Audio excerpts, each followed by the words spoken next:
Want to know how to pause the AgentGPT's creation or prompt in AgentGPT rework? Well, no worries. In this video, I'm going to show you an easy step-by-step guide on how you can do it. It's super simple and under a minute, so let's get straight to it. Now, first things first, you can just simply open up your AgentGPT website. Just simply head towards agentgpt.rework.ai and you should be right here. And now once you're here, you can just simply start a conversation or just simply create an agent. So we have also created various videos regarding that, so make sure to watch it.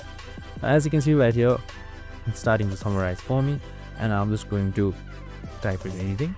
And now pausing it is super simple. Right here below you should be seeing pause button right here. It should be right beside this red stop icon. So once I check that, it should automatically pause and it should look something like this. And that's it. Super simple and easy. I hope this video helped.